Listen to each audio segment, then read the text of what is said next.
Dari maestro pragmatis Coach Bojan Hodak, ditekan bukan berarti lemah. Saya udah bilang jauh-jauh hari, kasih aja piala itu ke Persib Bandung. Mari kita bahas dari sudut pandang penikmat sepak bola, bukan pengamat sepak bola.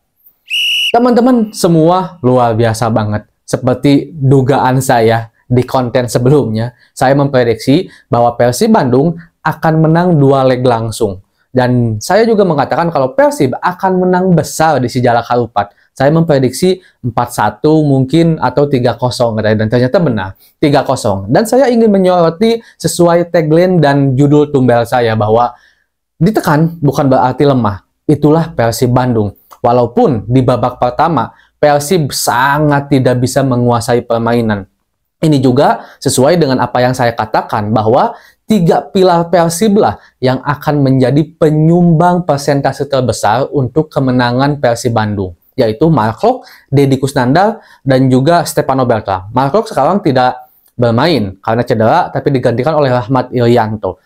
Ya, memang pencipta gol David da Silva. Ya, memang pencipta gol adalah Chiro Alves. Bahkan 2 bomber ini adalah penyumbang gol tersubur bagi Persib Bandung. Tapi ingat, orang yang pertama kali membangun serangan agar David da Silva dan Chiro bisa menciptakan sebuah gol adalah 3 lini tengah ini. Kreator yang sangat luar biasa, Stefano Berta, Mark Klok, dan Deddy Kusnandar. Nah, di babak pertama, Persib Bandung sangat tidak kelihatan. Dominan. Sesuai dengan yang saya katakan di pembahasan sebelumnya bahwa kedominanan itu akan dikuasai oleh Madura. Jaja Miharja, saya lebih suka bilang Jaja Miharja ya teman-teman. Jaja Miharja, Rivera, dan Jakob. Itu luar biasa banget karena saya mengamati di beberapa pertandingan Madura, khususnya di akhir-akhir regular series dan juga championship series setelah Madura akhirnya berhasil mengalahkan Borneo. Dan inilah hasilnya bahwa mereka tampil luar biasa di lini tengah. Apalagi Mark Klok agak sedikit apalagi Persib Bandung agak sedikit kehilangan sentuhan terbaik di lini tengah, penyalur bola, dan juga orang yang bisa menghubungkan antara lini belakang dan lini serang yang benar-benar box to box, yaitu Mark Klok. Tetapi Persib Bandung sekali lagi, bukan Persib Bandung namanya, kalau seandainya ketika mereka habis-habisan dikuasai permainan, dikontrol permainan oleh lawannya, tetapi mereka tidak bisa menang. Dan ketika turun minum, babak kedua, Coach Bojan Hodak benar-benar memberikan instruksi yang sesuai dengan hasil analisanya di babak pertama.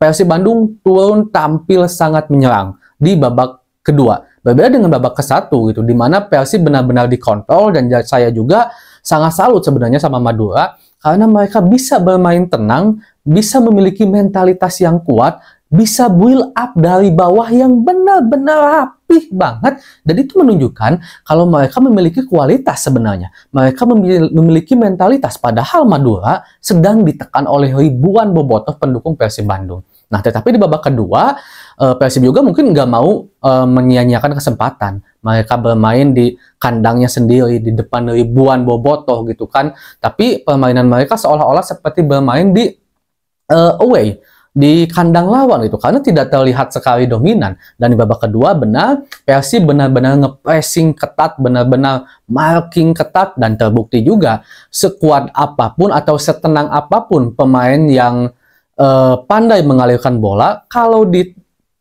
pressing habis-habisan mereka bakal panik juga. Saya yakin, saya berkaca dari para tim-tim negara-negara hebat ketika Piala Asia, ketika timnas Indonesia berani pressing, mereka ketar-ketir juga gitu kan. Termasuk Persib Bandung juga. Sebenarnya kalau Persib berani ditekan habis-habisan oleh Madura, Persib juga tidak akan bisa berkembang, dan itu juga yang dilakukan oleh Madura sebenarnya di awal-awal babak pertama. Tapi mungkin setelah melihat permainan, Persib udah mulai enjoy, Persib udah mulai bisa keluar, memetakan permainan mereka juga agak sedikit ragu untuk nekan habis-habisan, karena kita tahu juga hampir bisa dibilang 90% gol Persib Bandung itu berasal dari counter attack yang sangat cepat, karena memiliki David da Silva, memiliki seorang Chiro Alves, kadang Febri, kadang Rian Kurnia, kadang Beckham, kadang Edo juga di depan, dan memiliki pemain-pemain lini tengah yang sangat visioner dalam memberikan umpan yang itu jelas akan dimanfaatkan habis-habisan oleh Chiro dan David da Silva, dan terbukti sekarang.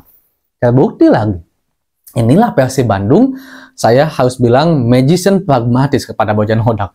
siapa yang sangka sih pemain tim yang bisa diserang seperti Persib ini bisa keluar menjadi pemenang dan mendapatkan 3 gol, walaupun kita tahu di era sepak bola modern sekarang bahwa counter attack menjadi salah satu cara agar tim itu bisa menang, apalagi dengan Persib yang sekarang gitu teman-teman. Dan saya juga udah bahas di konten sebelumnya bahwa statistik bukanlah segalanya.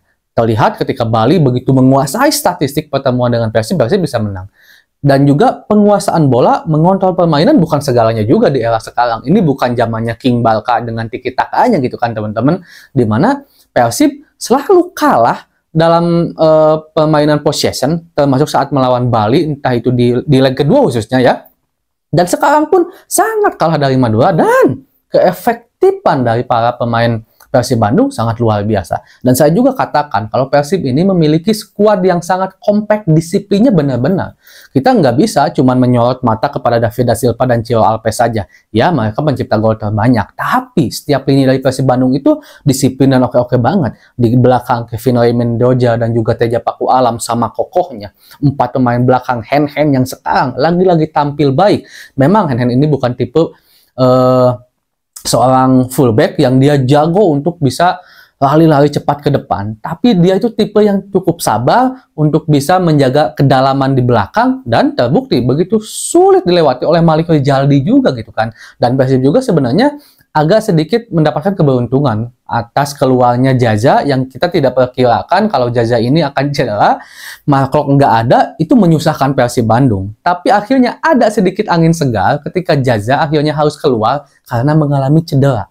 Dan Persib akhirnya bisa mengembalikan permainannya sehingga 3-0. Mungkin sekarang udah bisa dibilang bahwa 50% lah, 50% kaki Persib Bandung udah siap untuk mengangkat piala gelar juara. Walaupun kita juga belum tahu, karena inilah sepak bola, bola itu bunda, semua hal masih bisa terjadi di Madura. Bisa saja Persib kalah 4-0, bahkan mungkin lebih di Madura, bisa saja.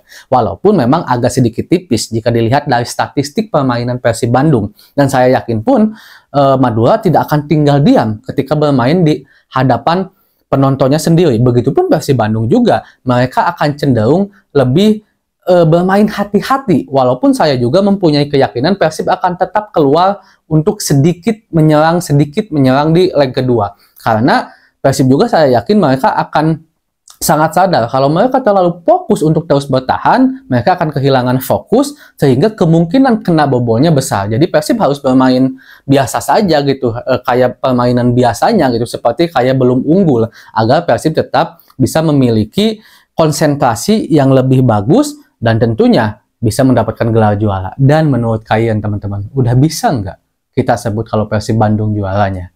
Assalamualaikum.